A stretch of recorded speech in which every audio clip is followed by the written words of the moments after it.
नमस्कार, मैं रचना शर्मा चढ़ती कला टाइम टीवी देख रहे सभी दर्शकों का स्वागत करती हूं। आप देख रहे हैं हिंदी के समाचार। समाचारों की शुरुआत से पहले एक नजर आज की मुख्य सुर्खियों पर।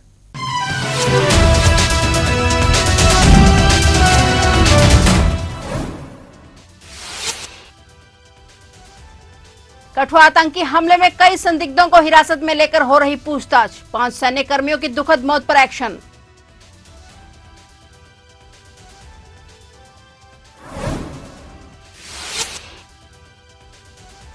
कठुआ आतंकी हमले के बाद श्री अमरनाथ यात्रा निशाने पर। लखनपुर से लेकर जम्मू तक हाईवे पर हाई अलर्ट जारी। वाहनों की बारीकी से की जा रही जांच।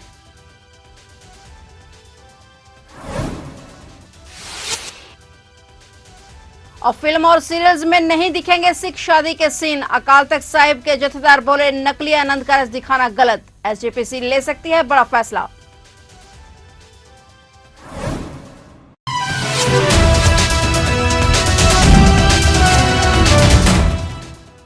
और अब समाचार विस्तार से।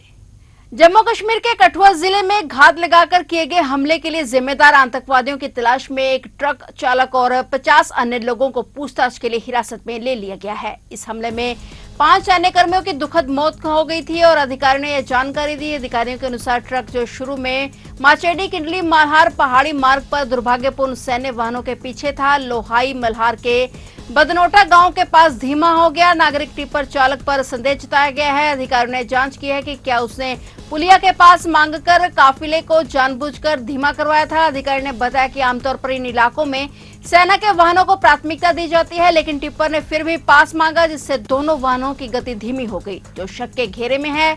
इससे संबंधित घटनाक्रम में आतंकवादियों और सुरक्षा बलों के बीच गोलीबारी के बाद डोडा जिले के ऊंचे इलाकों में तलाशी अभियान जारी है।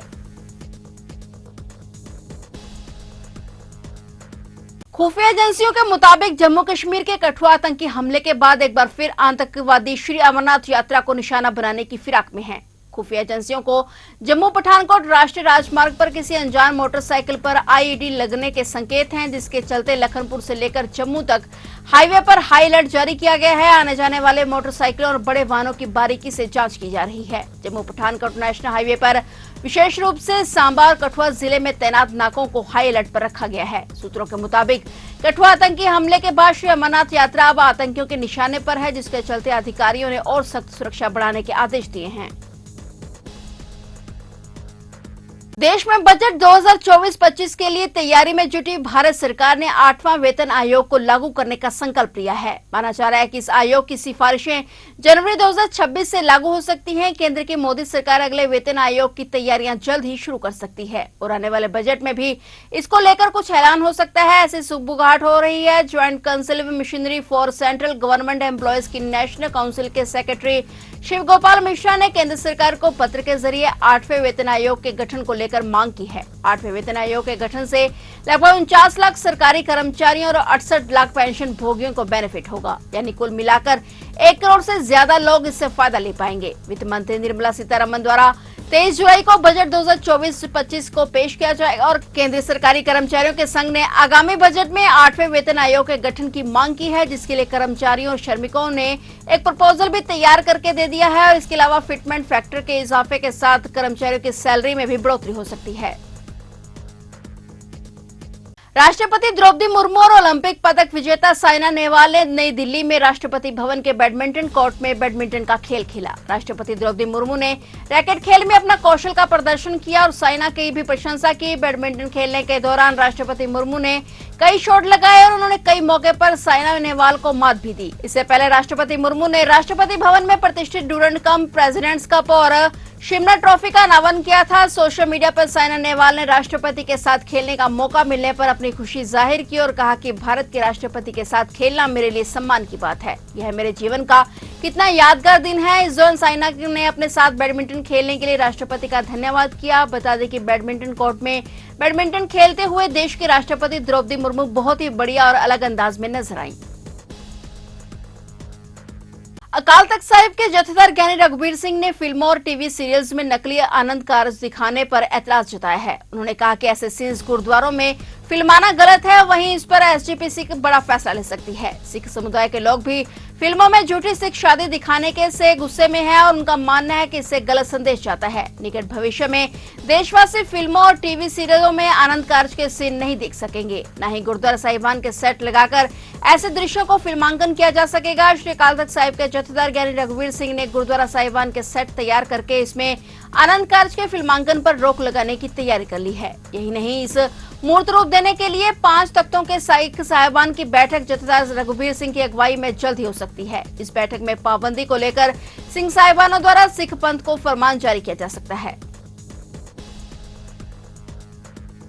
उत्तर पश्चिम भारत से लेकर पूर्व, पूर्वोत्तर, पश्चिम और दक्षिण भारत के अलग अलग स्थानों पर भारी बारिश हुई है। गोवा में सुरंग में पानी भरने से कोंकण रेलवे मार्ग ठप हो गया और इसके चलते कई ट्रेनें रद्द करनी पड़ी। कई के मार्ग बदले गए। उधर उत्तराखंड के चमोली जिले में पाताल गंगा लंगसी सुरंग के मोहाने के पास भयावह भूस्खलन से बद्रीनाथ राष्ट्रीय राजमार्ग बंद हो गया। मौसम विभाग ने अगले 3 से 4 दिन के लिए 17 राज्यों में भारी बारिश का अलर्ट जारी किया है। इसमें बिहार समेत 4 राज्यों के लिए रेड और 3 के लिए ऑरेंज अलर्ट जारी किया गया है। उधर बद्रीनाथ हाईवे पर पिछले 2 दिनों से लगातार लैंडस्लाइड हो रहा है। राज्य के विभिन्न हिस्सों में कम से कम 200 अन्य सड़कों पर यातायात अवरुद्ध हो गया है। भारत मौसम विज्ञान विभाग ने बिहार, उप हिमालय, पश्चिम बंगाल, सिक्किम और मेघालय में अत्यधिक बारिश को लेकर रेड अलर्ट जारी किया है। पूर्वी उत्तर प्रदेश, पूर्वी मध्य प्रदेश और गोवा के लिए ऑरेंज अलर्ट जारी किया गया।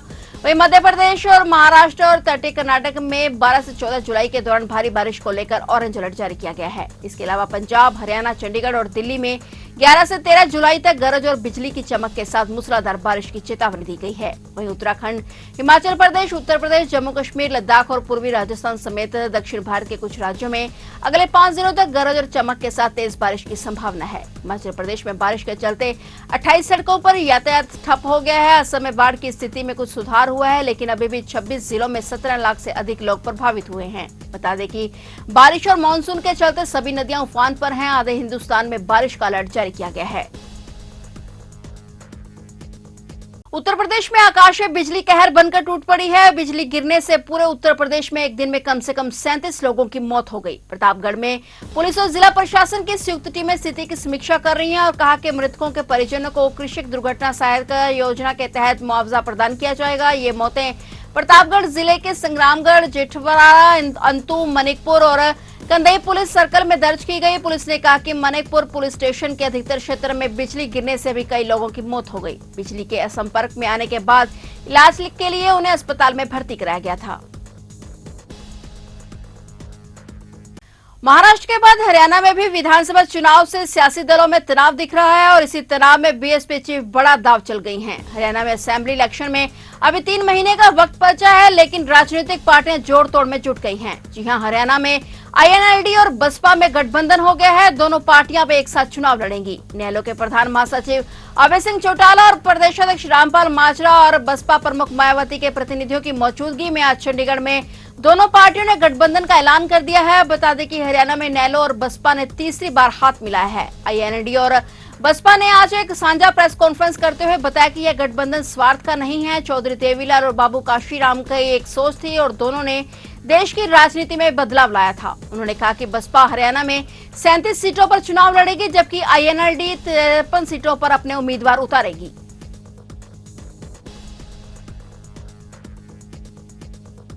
ब्रिटेन के चुनाव में ऋषि सुनक को हराकर कीर स्टारमर नए प्रधानमंत्री बन चुके हैं। ऐतिहासिक जीत के बाद भी लेबर पार्टी को एक सीट पर करारी हार मिली। उसे अपनी 37 साल पुरानी लीसेस्टर ईस्ट सीट से हाथ धोना पड़ा है। इस सीट पर किसी और ने नहीं बल्कि गुजराती मूल की 29 साल की शिवानी राजा ने जीत हासिल की है। वहीं शिवानी राजा ने ब्रिटेन की संसद में कुछ ऐसा कर दिया जिससे भारत में उनकी जमकर तारीफ हो रही है। शिवानी अपने हाथ में भगवत गीता लेकर शपथ ग्रहण करने पहुंची। इससे उन्होंने एक बार फिर लोगों का ध्यान अपनी ओर खींच लिया है। ब्रिटेन की सांसद के रूप में शपथ लेने के तुरंत बाद शिवानी ने एक्स को लिखा कि लीसेस्टर ईस्ट का प्रतिनिधित्व करने के लिए आज संसद में शपथ लेना सम्मान की बात है। मुझे गीता पर महामहिम राजा चार्ल्स के प्रति अपने निष्ठा की शपथ लेने पर वास्तव में गर्व है। राजनीतिक करियर की बात करें तो इस साल मई में राजा लीसेस्टर पूर्व निर्वाचन क्षेत्र में कंजर्वेटिव उम्मीदवार के रूप में मैदान में उतरी थी। आम चुनाव के दौरान 14,526 वोटों के साथ बहुमत प्राप्त करने के बाद वह हाउस ऑफ कॉमन्स के लिए चुनी गई हैं। I'm really thrilled with the results in Leicester East tonight.